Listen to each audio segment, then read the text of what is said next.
Two. Welcome to Nothing Exempt. I am Nick Pardini, and I'm with my co-host Brian Piotr, and we're gonna have another island show today. And for this island, it's an island that I've had the fortune to go to and spend some time here. And uh, Brian needs to put this one on his bucket list, and that is Key West. Um, it's the southernmost point of the continental United States, and it's got a very unique vibe and story behind it. So, Brian, tell us some fun facts about Key West before we get into like Key West stories. Uh, Fun facts. I was ready to tell you about Key West, but I'm not sure I had fun facts. I know that this is an island on the southern southwest tip of Florida. It's a fun, it's a common place for cruise ships to stop, and it looks like a pretty sweet beach town. Like honestly, it'd be a sweet vacation town to live in, and I imagine that there's lots of different tropical fishing, scuba diving, whatever, like to do. But I honestly haven't been there, so I don't really know. Nick, what was your trip like there? I went a long time ago, in the year 2003, so I'm starting to age myself a little bit.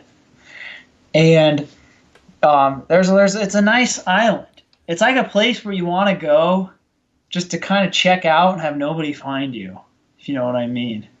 Like it looks like it's on the map. It's not that far from Miami, but driving down the highway, because all the keys are connected by a bunch of bridges on a single highway, it takes about 3 hours to drive from Miami to Key West. It's about like 150 miles approximately, and from Fort Lauderdale, and then it's now 90 miles north of Cuba, and it's the southernmost point like in the continental U.S.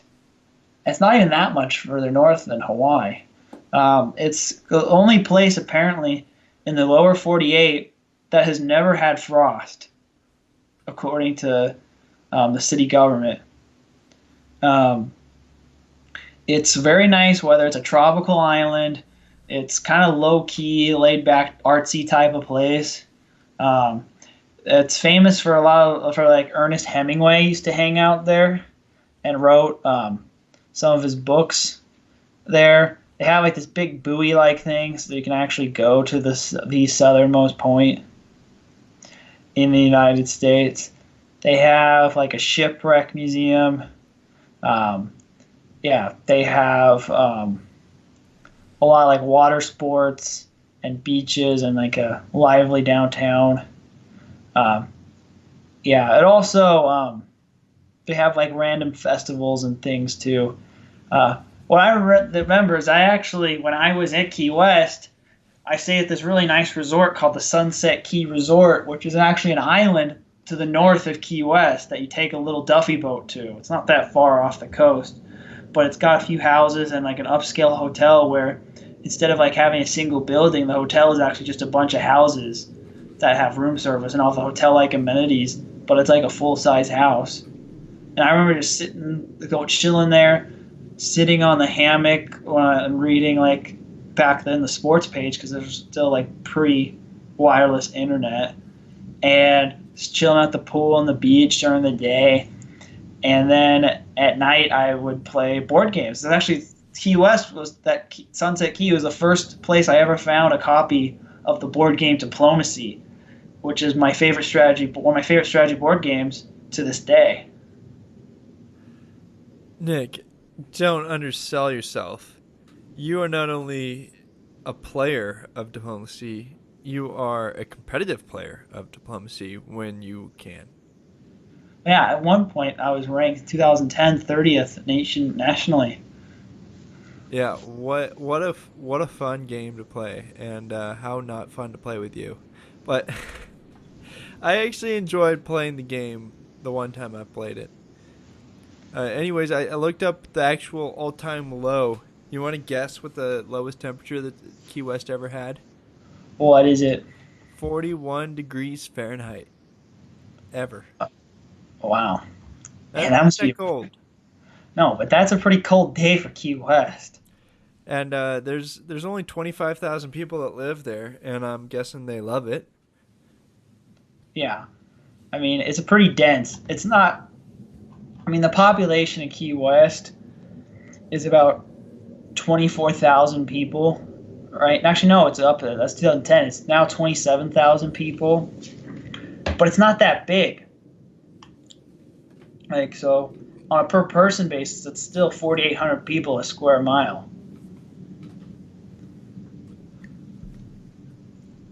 And there's a huge Cuban influence with it being so close to Havana, and there's actually a large portion of the population that's Cuban. So Yeah. it seems like a man. Looking at pictures of this place, it just looks like it's got the best sunrises and sunsets ever.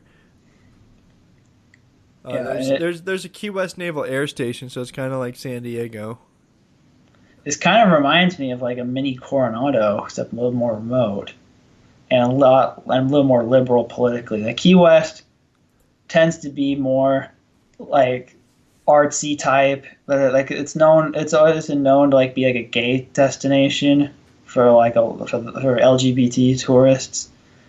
And again, it's also a place where people kind of go to get away. Like if people are familiar with college football, there's this coach Mike Leach, who's now the coach at Washington State. And when he got fired from Texas Tech, he literally just decided to take his family and hide out in Key West and lay low until he got another coaching job.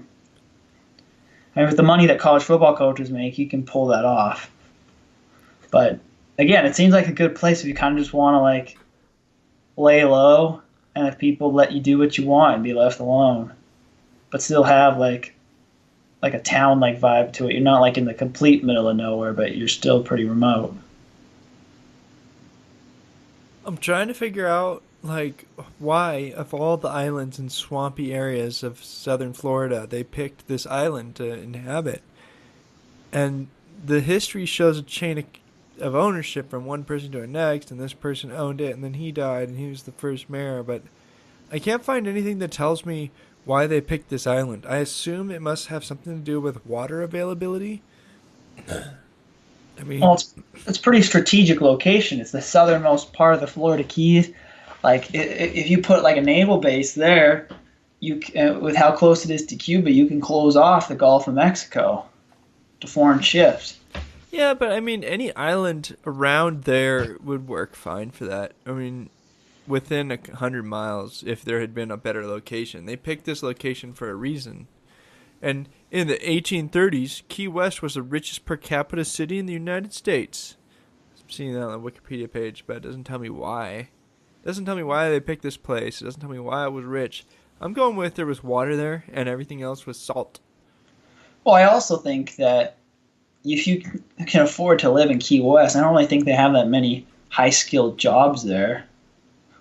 I mean, there's a few doctors and lawyers, but I don't see any corporations, big like Fortune 500 companies opening offices in Key West.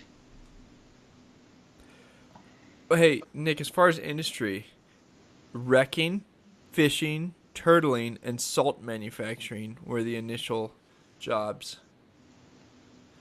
I'm guessing turtling is like turtle hunting, and I'm thinking that's probably no longer a thing. Yeah. Salt manufacturing, that seems like we're at the ocean. I guess we can make salt for ships. Yeah, but I don't think you need to do that anymore either. No, I don't think so either.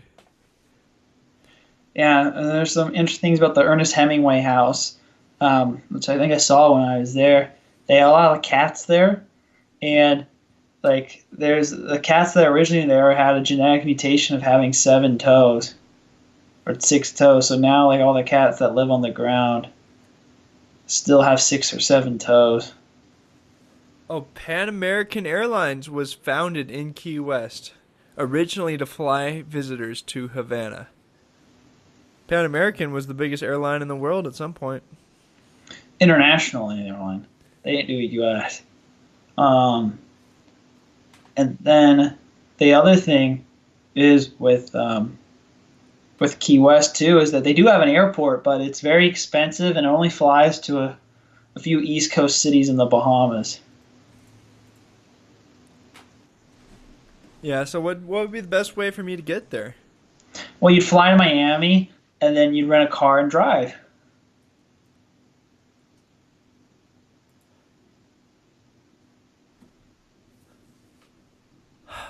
What? Why would I go to Miami and then not just stay on the beach somewhere between Miami and Key West? Well, there's a lot of keys along the way. Like Key Largo's really good for scuba and snorkeling. You're, There's a lot you're of tropical fish there. you're not Uh, persuading me to go all the way to the bottom of the state of Florida to get to Key West. because there's a few reasons you want to go to Key West. One, again, it has a really unique culture to it. Oh yeah, I forgot to mention about the Conch Republic, Brian. What's that? It's basically like one of these. It's a very libertarian type thing. It was like this micro state that um, some people, I don't know if they're probably halfway serious, um, wanted to start this little anti-government thing called the Conch Republic, and it kind of gained a little bit of traction, but not really. And so the nickname for a lot of people who live in Key West are the Conches.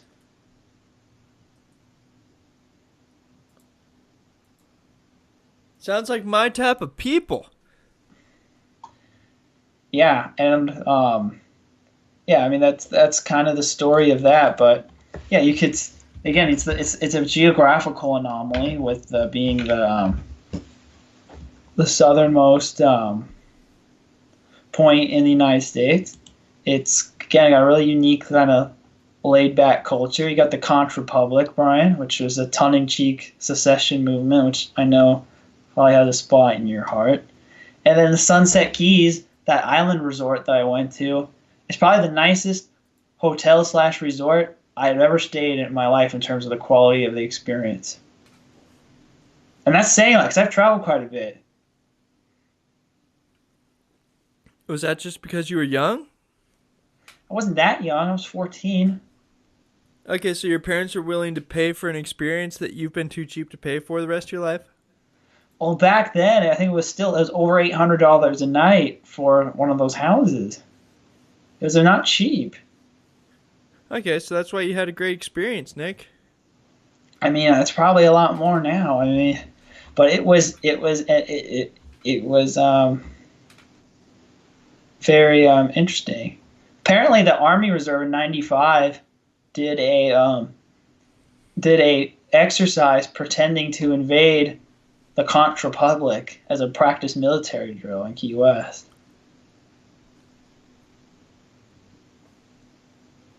All right. Well, hey, I'm out of things to talk about for Key West. You gonna keep going, Nick? Do you have any questions for me? Okay, Brian, would you go to Key West now that we've talked about it? Sure.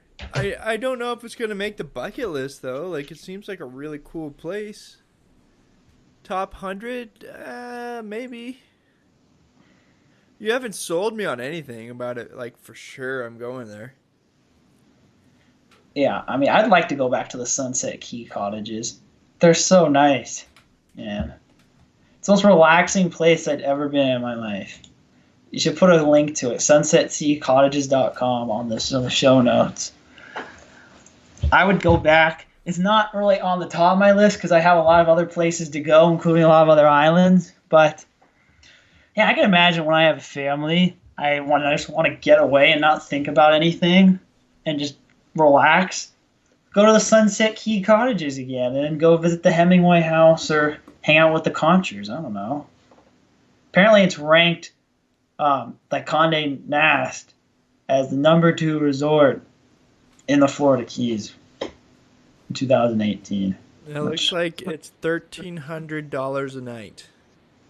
yeah, so I guess there has been some inflation there, but not that much compared to other things. It hasn't inflated nearly as much as college tuition.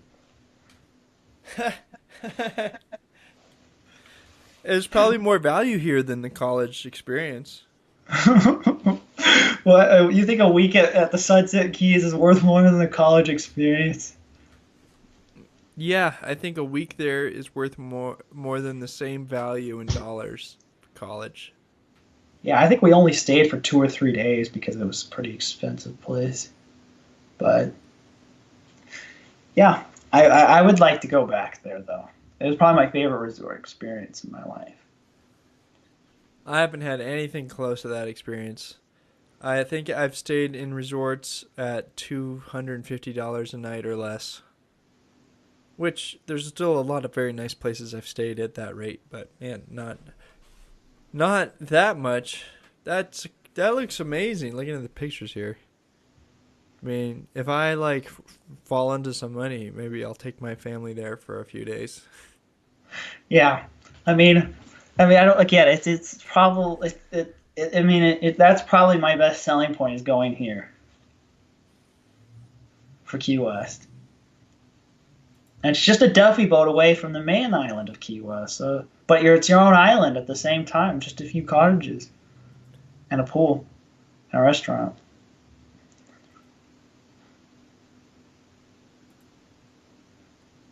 As island connoisseurs like we are, Brian, you'd appreciate it.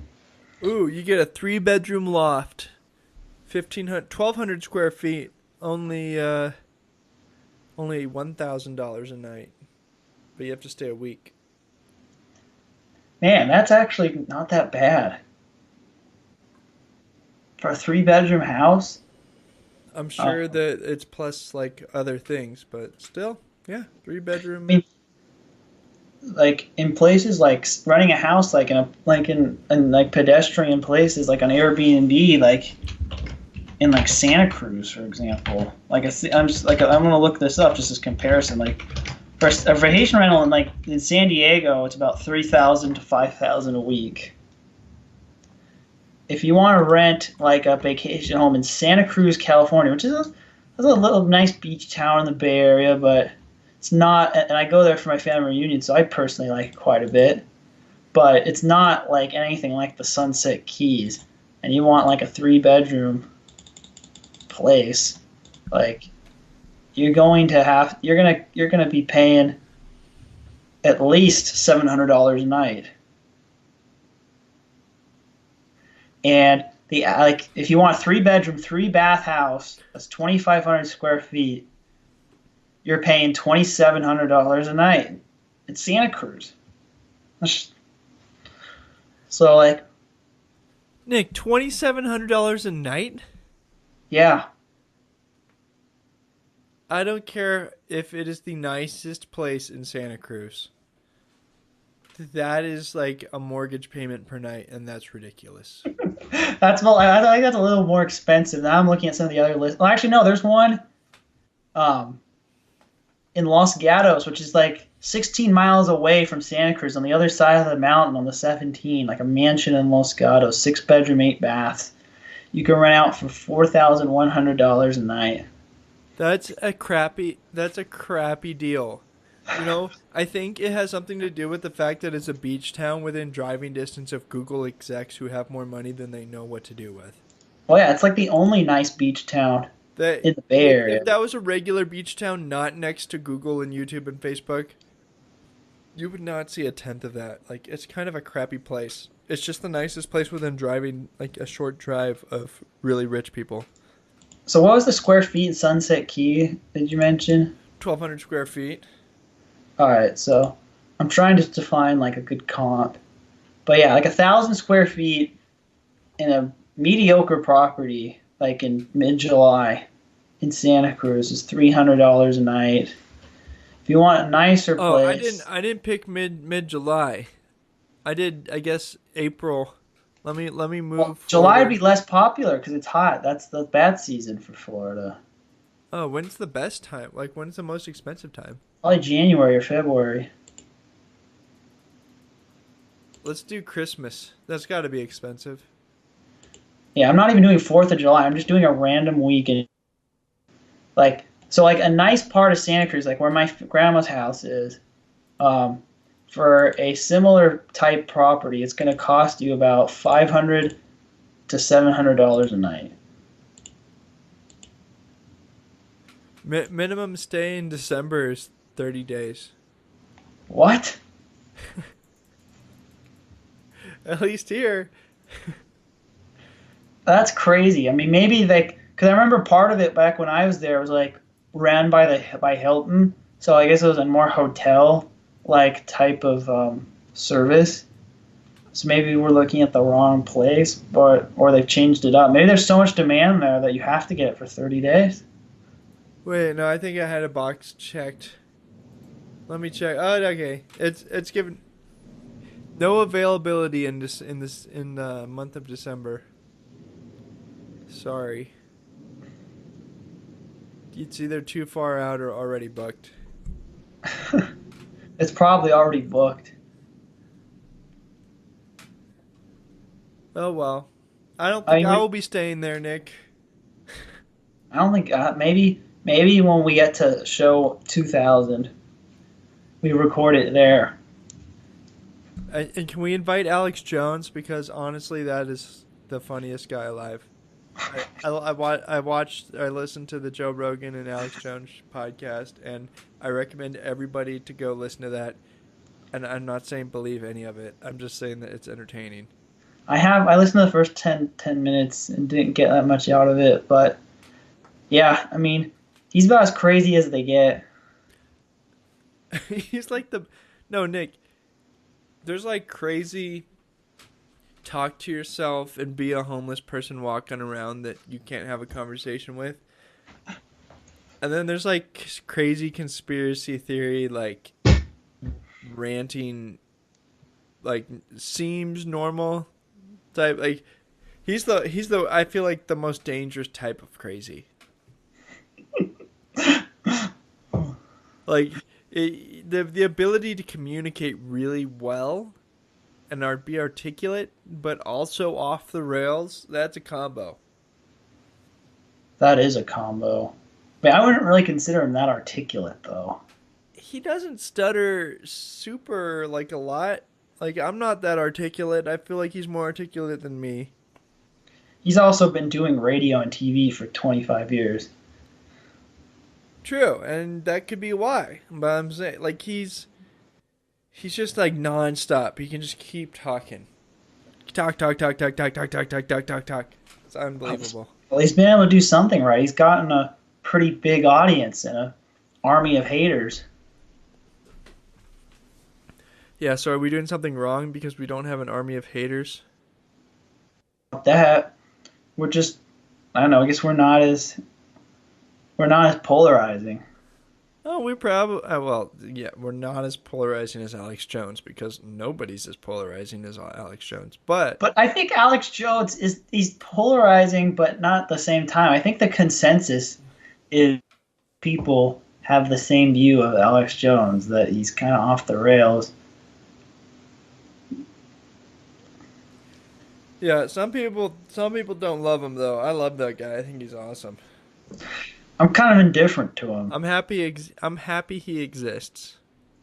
He does serve that role. Somebody needs to be keeping an eye on the lizard people. And like help me feel sane. Like he's a healthy dose for my sanity. Like I listen to him and then I go, I'm not crazy. I know what crazy is, and I'm not that. That's what I That's what happens when I listen to him. Yeah, I mean, I'm amazed how big Infowars blew up to until they got censored. Yeah, Yeah. I mean, I think that stinks that he got censored. I don't think they were protecting anybody or doing anything good for society by doing that. Like if he's crazy, just let him be on his own channel. Like, what's wrong with that? Yeah, I mean, if people want to watch him, people want to watch him. Yeah, and like they brought this up in the Joe Rogan show. Like, there's alien shows. Like, you're allowed to be conspiracy theorist about aliens on YouTube, and they're not pulling those people for being crazy. Well, have you seen some of those? Like, there's like YouTube, like, and Reddit are both have this in common that there's these really weird corners of the internet that you can just find certain things, and you would just go and dive into the weirdest stuff. Like, there's a whole section of YouTube about like people who claim to have time traveled to the future, and tell you what it's like, and they don't have any evidence. They just Well, of course. I mean, but Nick, this is my point. Is like you're allowed to be crazy and have a show on YouTube. I don't see why you should take that person off. And those people obviously still exist. So why would you pull Alex Jones off? He's obviously like on the same level or less crazy than some other people. I think But he's less crazy than the time travel people. yeah, But he I'm may not as familiar though with Alex Jones as you, so maybe he talks about time travel too. he's undeserving of being removed off of YouTube. That's all. Well, I don't really think unless if like you're posting like people getting heads cut off or pornography or stuff that's clearly you don't want to have your on your site to be seen. Like Yeah, like no threats, no adult content, no like there should be guidelines. I'm not saying there's not, but obviously he got removed arbitrarily be off of somebody's subjective judgment. yeah, as soon as you meet basic public decency requirements, yeah, you should anybody should be allowed to be on YouTube or on iTunes or But Twitter, but Facebook. you know what's also really funny is like like Republicans and Democrats both say companies should be like that company should be forced to bake a cake. This company is allowed to take YouTube videos off of YouTube because they're a private company.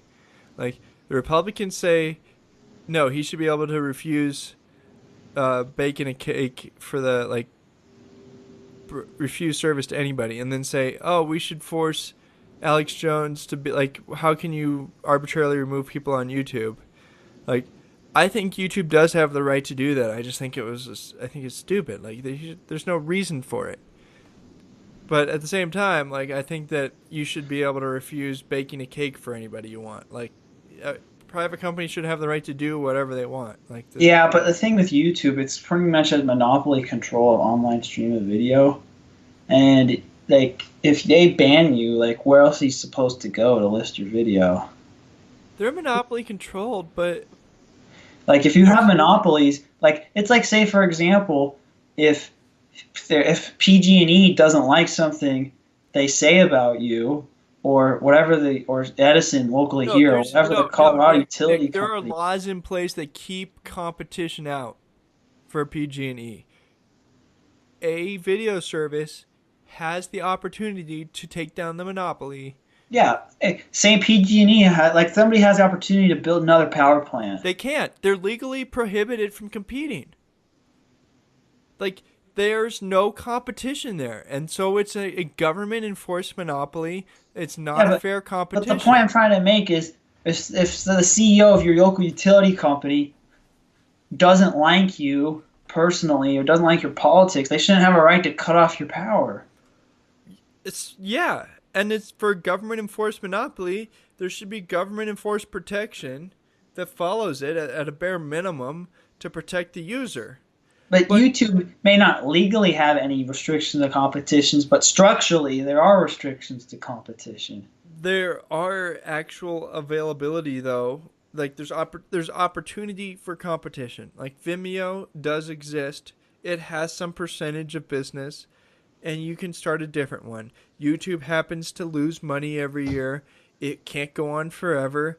YouTube Comp- doesn't. YouTube's profitable. no, it's not. Yes, it is. YouTube loses money. No, it's part of Google. Alphabet makes money, YouTube loses money Why do you think YouTube loses money? because it's never made money and Google bought it and doesn't care if it makes money. I think YouTube makes a profit. I'm gonna look this up. Nope, YouTube has never made a profit. It doesn't make a profit now. Probably will never make a profit. It's funded by the Google Ad Printing Corporation. No, but YouTube, in terms of, I'm trying to see. Does it generate revenue? Yes. Does it spend more money than it generates? Yes. How do you know that? Because I've heard lectures about how unprofitable YouTube is and how they're trying to fix it and they're not succeeding. And they've got goals to reach profitability that they never hit. So they generate money. They just don't make They didn't profit. make any profit in 2015. That's what I could find. Right. They never made any profit, Nick. They They paid have enormous 15 billion in revenue, and how do you not turn a profit on that? What? by spending more than that to run the company. Paying it to creators, paying it to people to Google run, doesn't um, reveal whether it makes a profit or not. pay employees, pay hard costs like giant server farms all around the world to host all the videos for free. So yeah, we don't know. I'm pretty positive they don't make any money. They never have made any money. And so there's a good chance that YouTube changes its ways to try to make money. Well, that's what they've been doing. They've been cutting payouts to content contributors. Yeah, understood. Yeah, I'm on board. What I'm saying is it's not a government enforced monopoly and there's opportunity in the market for other people to provide the service. Well, yeah, I'm looking at trying to find an estimate. Google doesn't publish the data. A lot of Wall Street analysts expect like 15 billion in revenue and losses up to 750 million as of 2017. Okay, so what you're saying is you're confirming my stipulation. Yeah, but nobody really knows whether they actually make a profit. That's the most extreme number in terms of expected loss. Great. Whether or not they make money, you can put your videos on Vimeo or other services that probably exist, and that's great. I don't even remember how we started talking about video. Oh yeah, Alex Jones getting removed off YouTube. Yeah, we started talking about comparing the Sunset Key. I'm just also looking, just out of curiosity, the most profitable YouTuber last year was Ryan Toys Review, $22 million. Yeah, that's like an 8-year-old who reviews toys. Yeah, What a great success! Good for him. I just hope he doesn't turn out to be a crazy child star. who cares, man? He can be a crazy child star and then like learn from life and become a grown up. And a lot of them tend to have like personal problems later in life. All people tend to have personal problems later in life, Nick. I'm Are looking at are all you gonna these. tell me on air you don't have some kind of personal problem? No, but I don't have any like thing that like Like you never got addicted to crack? no. Good. I hope that guy doesn't either. I'm looking at all these YouTubers. I don't think I've watched a single video from any of the top 10 YouTubers. I don't know. I have no idea who they are. Probably not either. I don't really know who one is, and that's PewDiePie because I hear him referred to all the time by other people. Well, Nick, have you watched the most viewed video ever? What's that? Gangnam Style. That's the most viewed video ever? Yeah. Oh, and I have. Yeah. It's the most viewed by a lot. I think several hundred million views or more over number 2. Yeah, so Let's see what the actual views count. Most viewed YouTube video.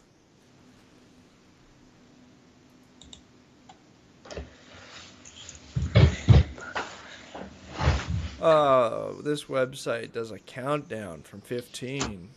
I don't like that one.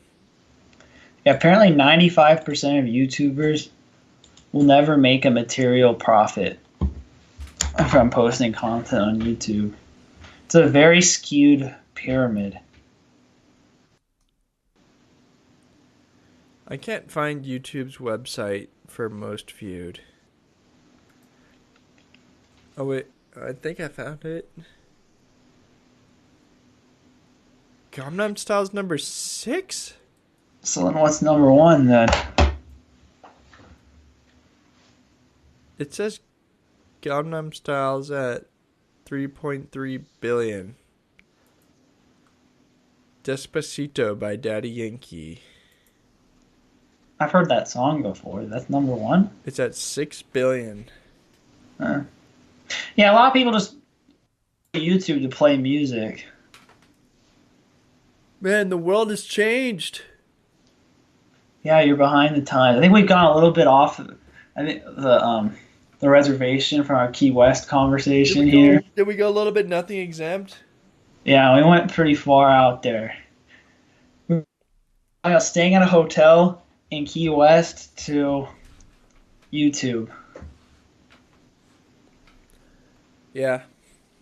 Well, the moral of the story is when we get to episode like 2000, we'll do it at Key West with Alex Jones.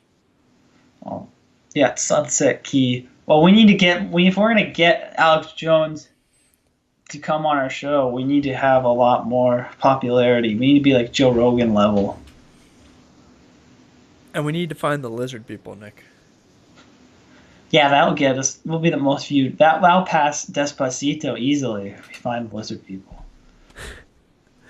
Okay, everybody, if you're still listening, I'm sorry and thank you at the same time. Please go to Nothing Exempt on our Reddit or our Twitter and reach out to us. We'd love to talk with you.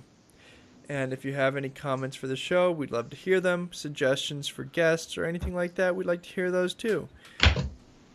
If that's it for the day, I'm going to say goodbye. Nick? Keep writing those reviews on iTunes and share this with your show with your friends and family. Okay, talk to you guys later.